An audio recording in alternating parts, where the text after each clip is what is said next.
con el auspicio de la Facultad de Economía y Negocios de la Universidad de Chile. Abrimos la mirada.cl, fen.uchile.cl.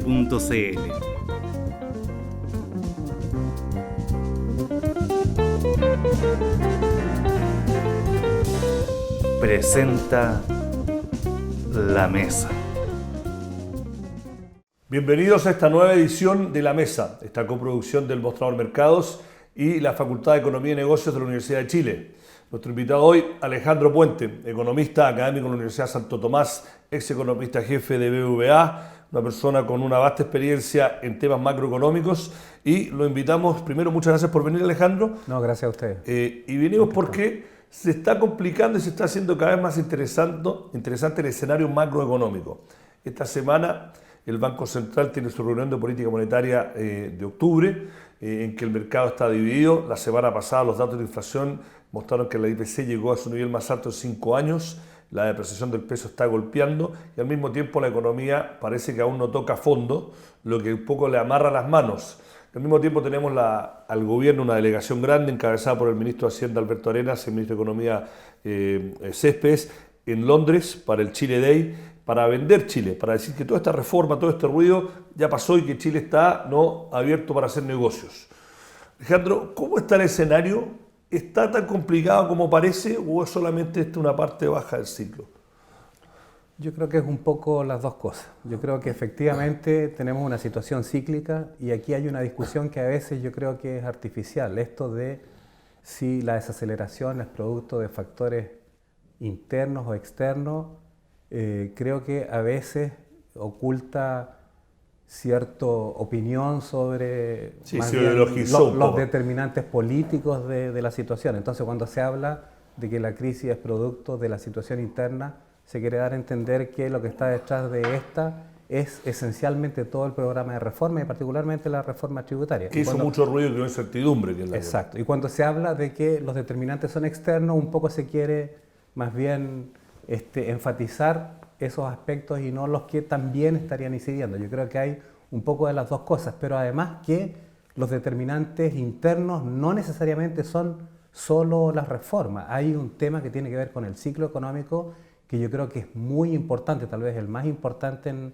la desaceleración que tiene la economía chilena. Por ejemplo, el ciclo de la construcción, que tuvo momentos de mucho dinamismo en los años recientes, entre otras cosas por la reconstrucción de post-terremoto.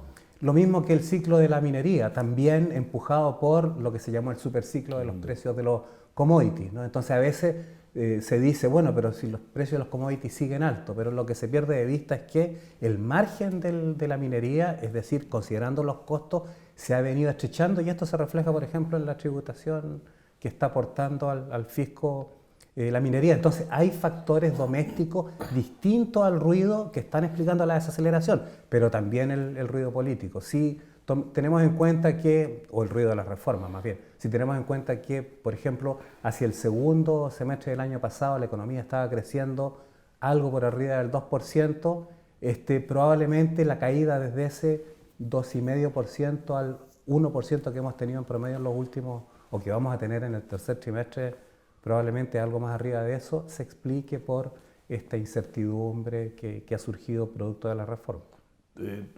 ¿Tú crees que vamos a llegar al 2% del PIB este año creciendo o no? Sí, de hecho esa es mi estimación y incluye un piso en el tercer trimestre, que va a depender por supuesto del dato de septiembre, que debiese ser mucho mejor, esencialmente por factores estadísticos, es decir, la base de comparación es más baja el año pasado. Es más baja, se vuelve favorable y manteniendo más o menos la misma dinámica que traemos en los últimos meses debiésemos tener un registro entre 2,5%. Eso nos va a llevar a que sea el trimestre más bajo del año, pero por debajo de 2%. Esto obliga a que el último trimestre debamos tener un crecimiento sobre el 2% para promediar 2%, pero yo creo que hay factores, distintos tipos de factores que permitirían que se diese esta situación.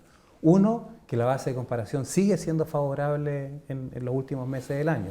Lo otro es que debiésemos esperar también una aceleración en la ejecución del presupuesto fiscal. Eso te iba a preguntar, ¿es realista cuando el gobierno promete que va a ejecutar el 100%. Probablemente es difícil alcanzar el 100%, sobre todo teniendo en cuenta que el rezago se está centrando en la parte de inversión. No obstante, esto es más o menos habitual. Si nosotros comparamos lo que fue el presupuesto del 2013, efectivamente el nivel de ejecución de este año no es muy distinto al que teníamos a la misma fecha el año 2013, y el año terminó prácticamente con lo que se esperaba ejecutar, que fue prácticamente todo el presupuesto, de manera tal que a lo mejor en la medida que lo que está más rezagado es inversión, va a costar un poco más, pero yo creo que si no es el 100% vamos a estar en torno al 99%. Ok. Hablemos de la inflación. Las expectativas del mercado, de acuerdo a los datos y a las encuestas del Banco Central, siguen ancladas en 3% en el rango de 2 años, pero todos los meses nos sigue sorprendiendo y le siguen echando la culpa a la fuerte desplome del peso, un 16-17% en un año. El Banco Central el jueves tiene que tomar una decisión. Tú fuese uno de los consejeros, ¿qué tiene que hacer el Banco Central? ¿Preocuparse más de esta inflación o seguir tratando de relajar la política monetaria para darle un impulso a una reactivación a la economía? Bueno, yo iría un poco hacia atrás. Sí. Hacia fines del año pasado, por ahí por octubre, yo escribí, por cierto, en el Mostrador un par de artículos, y uno de ellos me preguntaba si el Banco Central no se había adelantado al comenzar el ciclo de baja de la tasa, porque yo pensaba que había algunos riesgos inflacionarios presentes y honestamente no estaba esperando una desaceleración de la profundidad que tuvimos a comienzos y hacia mediados de este año. De manera tal que con el tiempo una de las cosas que pongo en lo que escribo es que el Banco Central tenía razón. O sea que el Consejo del Banco Central hizo lo correcto al bajar la tasa, a lo mejor tampoco sabiendo que la desaceleración iba a ser tan profunda, pero dado que es lo que ocurrió, fue correcta su posición. Y en general lo que ha sido el sesgo expansivo del último tiempo creo que responde efectivamente a que, si bien es cierto, tenemos una inflación bastante por arriba del techo de la banda del Banco Central, de todas maneras las perspectivas inflacionarias hacia adelante, que es lo que le debe importar al Banco Central, es decir, en el horizonte de política, 24 meses hacia adelante, ¿qué estamos esperando con respecto a la inflación? Bueno, las expectativas siguen bastante ancladas en torno al 3%, de manera tal que creo que ha sido correcto lo que ha venido haciendo hasta ahora el Banco Central. Y la pregunta es si debiese ya terminar con este ciclo expansivo o podría ser una pausa en estas bajas que ha tenido recientemente. ¿Y tú crees que el jueves? Y yo creo que el jueves baja la tasa. Y la razón por la cual creo que baja la tasa es esencialmente por lo que han dicho algunos consejeros y el propio presidente del Banco Central y lo que fue la minuta de la última reunión. En la última reunión, en esta minuta, el Consejo lo que discutió fue o bajar 50 puntos básicos y pasar a un tono neutral, o bajar 25 y mantener el sesgo expansivo. ¿Y qué es lo que ha ocurrido desde entonces hasta ahora? Bueno, hemos tenido solamente el dato de inflación de septiembre.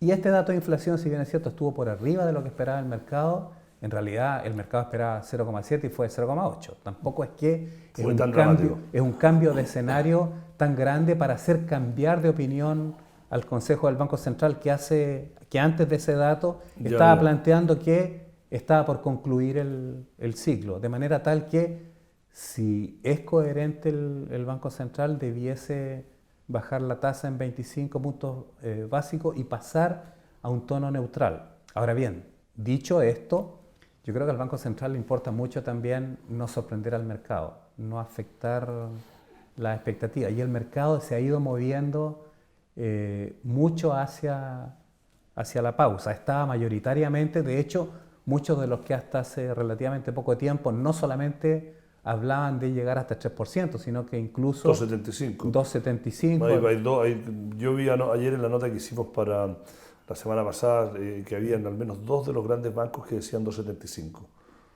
Exacto. Y esos mismos están incluso ahora planteándose la posibilidad de que el Banco Central haga pausa. Y el único dato adicional que tenemos, bueno, es el dato de actividad, que fue un poquito más marginalmente peor a lo que se esperaba, y el dato de inflación que fue marginalmente mejor. Uno apunta en un sentido, otro en otro.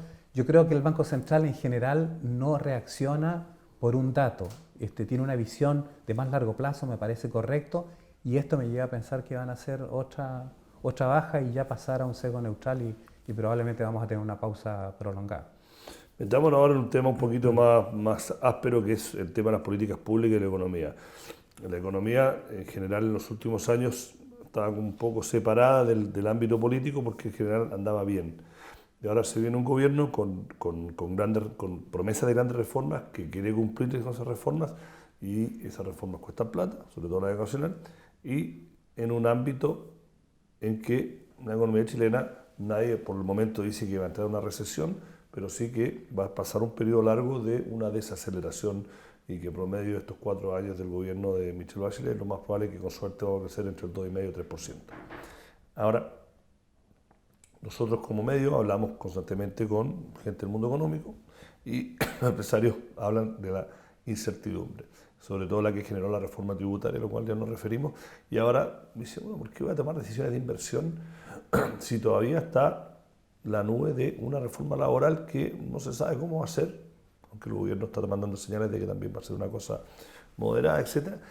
¿Qué rol, no, desde el punto de vista de como economista y metiendo en el ámbito de las políticas públicas, qué señales tiene que mandar el gobierno? ¿Qué está haciendo bien? ¿Qué está haciendo malo? ¿Qué señales tendría que mandar para calmar esto? Y no lo quiero hacer desde el punto de vista ideológico, sino que desde el punto de vista técnico, ¿no?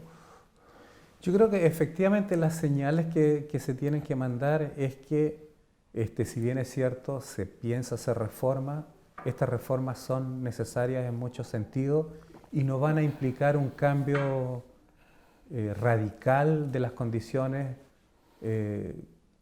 como opera el mercado chileno. De hecho, hace poco salió un indicador de qué tan abierta es la economía chilena, y mejoró un puesto en el ranking del número 11 al 10, y habíamos venido retrocediendo durante un tiempo. Es decir, que desde el exterior no ven, afortunadamente, que en Chile se está refundando la sociedad y la economía, sino que efectivamente se están haciendo algunos cambios que responden precisamente al hecho de que este es un país que se desarrolla más, que cuando un país se desarrolla más, efectivamente empiezan a surgir exigencias de la población con respecto al tipo de bienes que provee y debe proveer el sector público, y eso es esencialmente lo que se hizo con respecto a la reforma tributaria. Con respecto a la reforma laboral, igualmente Chile es un país hasta cierto punto anómalo en términos, por ejemplo, de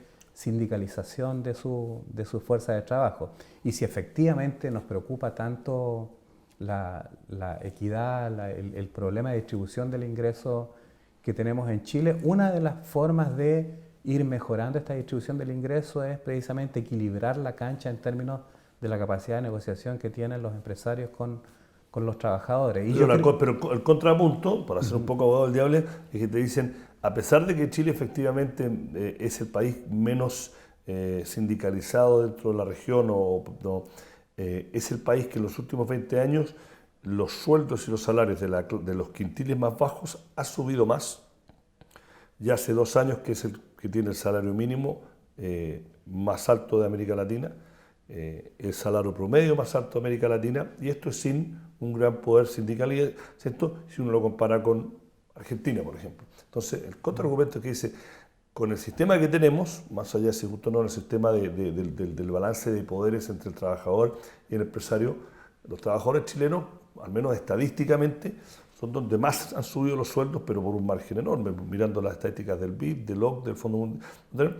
Pero yo sé que el promedio miente a veces, porque como el dicho, yo tengo 2 pares de uno, tenemos uno cada uno, pero el salario mínimo es el más alto de la región y el salario promedio es el más alto de la región, ¿no? Entonces es la contraparte, ¿no? Siendo un poco, como dije, abogado del diablo, ¿no? Sí, no, yo creo que al final las dos cosas importan, vale decir, para conseguir cosas como superar la pobreza y mejorar la distribución del ingreso, importa, por supuesto que importa el crecimiento, y vamos a poder avanzar más en estas dimensiones con más crecimiento, pero también importa que existan ciertas normas como, por ejemplo, la posibilidad de sindicalizarse, de poder negociar por parte de los trabajadores, que también apuntan hacia fortalecer la distribución o mejorar la distribución del ingreso. O sea, yo creo que no hay dos opiniones con respecto a que la distribución del ingreso es mala en Chile, es mala en Chile y tenemos que mejorarla. Entonces, todas las políticas que se avancen deben tener el foco, por supuesto, en preservar el crecimiento, la inversión, pero también ir apuntando a que la distribución del ingreso mejore. Y en este sentido, invertir en educación es positivo, pero también fortalecer en alguna medida la capacidad de negociación de los trabajadores. Han habido acá dos economistas connotados en tu silla en las últimas semanas, y economistas que se podría decir simpatizantes un poco de lo que sería la nueva mayoría, pero que sí le han hecho una crítica de que este gobierno, al menos en los primeros 6 meses, no le dio suficiente énfasis al tema del crecimiento que tú acabaste de tocar. ¿Tú crees que eso es una crítica válida? Pero probablemente ha habido, tal vez se ha dejado de lado el tema del crecimiento, y yo efectivamente pienso que es un tema absolutamente relevante desde el punto de vista de ir mejorando en general las condiciones de vida de la población. Y de hecho hay muchos ejemplos de países donde el énfasis en la distribución del ingreso es tal que se deja por completo de lado el crecimiento, la buena operación de los mercados, y se termina con situaciones sociales peores. Y bueno, los ejemplos abundan incluso en la región en ese sentido. En esa medida es importante pensar en el crecimiento y no solamente en el largo plazo. ¿Sí? Lo que pasa es que estas políticas, por ejemplo, la reforma tributaria que apunta a incrementar los gastos en educación, precisamente tienen en la cabeza en parte el tema del crecimiento, es decir, hacer más productivo al trabajador chileno. Pero también hay algunas cosas en el corto plazo que debiesen enfatizarse, y el presidente, bueno, el expresidente Ricardo Lagos lo planteó cuando señaló que había que poner más énfasis en inversión pública, que no necesariamente las concesiones eran una mala idea para incrementar las inversiones, y yo estoy de acuerdo con eso. Yo estoy convencido de que si no hubiésemos tenido el régimen de concesiones que se empezó a aplicar cuando él era ministro de Obras Públicas, probablemente no tendríamos la infraestructura vial, aeroportuaria que tenemos actualmente. Entonces, el último gobierno, que es un gobierno de derecha, el gobierno de Sebastián Piñera, casi no hubo. Sí, y fue un error. O sea, yo creo que se ha debido avanzar. Efectivamente, lo que planteó Ricardo Lagos fue que en los últimos 8 años se había ralentizado todo el proceso de inversiones públicas, particularmente el régimen de concesión, y creo que efectivamente ahí hay algún espacio para avanzar también en temas ya no solamente de largo plazo, como es el tema de la educación, ¿no? También en otros temas, como por ejemplo la capitalización de Codelco, es algo que se ha enfatizado últimamente, o todos los esfuerzos que está haciendo el ministro Pacheco en energía para ir despejando los temas ambientales y evitando la judicialización de muchos proyectos. O sea, yo creo que ese es el tipo de cosas que va a ayudar a reactivar la economía y a producir un mayor crecimiento en el largo plazo. Ahora, con respecto a este tema del crecimiento, yo creo que también hay que ser cuidadoso en términos de hasta qué punto un país realmente, con el nivel de ingresos que está alcanzando Chile, puede crecer a las tasas que algunos en algún momento pretenden, aspiran o creen que es posible. Por lo menos en el gobierno anterior se hablaba de crecer al 6% en la próxima década, y realmente cualquier análisis serio con respecto a los determinantes del crecimiento de largo plazo hacía dudar de ese objetivo. Por supuesto que uno en el corto plazo puede conseguir crecimientos por arriba del crecimiento tendencial, pero esos son crecimientos de corto aliento que tarde o temprano terminan pasándote la cuenta, como fue los déficits externos que tuvimos, déficit externo en cuenta corriente en torno al 4,5%, precios del cobre históricamente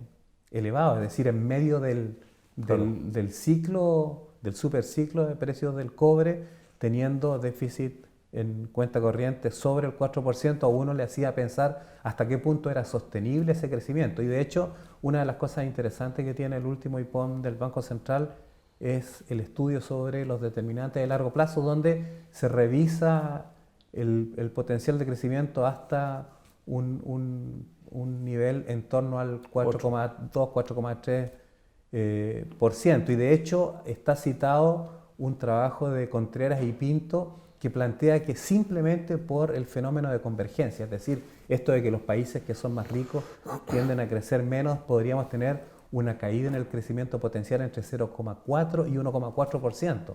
Vale decir que si nosotros tomamos como cierto el crecimiento potencial que teníamos anteriormente de 4,8% y nos vamos al extremo de esta estimación, bueno, estaríamos hablando de que el producto potencial chileno podría incluso estar en torno al 3,5%. Bueno, pues eso y yo, particularmente, las estimaciones que he hecho con respecto al PIB potencial me dan en torno al 3,9%, incluso por debajo de lo que estimó el último comité de expertos, que lo ubicó en 4,3%. Y por supuesto que si realmente, y esto es absolutamente posible, especialmente si vemos lo que salió en estos días con respecto a lo que sería actualmente el PIB per cápita chileno. De acuerdo al Fondo Monetario Internacional y al informe Huevo, estamos con un PIB per cápita de $23.165. Esto no se ha discutido tanto, no ha hecho todo el ruido que uno hubiese esperado, porque entre otras cosas era la cifra que muchos economistas teníamos en la cabeza cuando nos preguntábamos cuál sería el nivel de PIB para empezar a ser considerado. Es válido, salió eso, pero como que se le dio poco. Te tengo que parar ahí porque se nos pasó el tiempo. El tiempo bueno pasa rápido, así que te tengo que agradecer por haber venido. Alejandro Puente, economista de la Universidad de Santo Tomás, ex economista jefe de BBVA, experto macroeconómico. Y esta ha sido otra nueva edición, nuevo capítulo de La Mesa. Esta coproducción que hacemos con el Mostrador Mercados y la Facultad de Economía y Negocios de la Universidad de Chile. Esta semana es la semana del Chile Day. Estaremos mandando reportajes desde Londres. Síganos, métanse al sitio. Muchas gracias por haber venido. Muchas gracias a ustedes por invitarme. Muchas gracias. Hasta la próxima.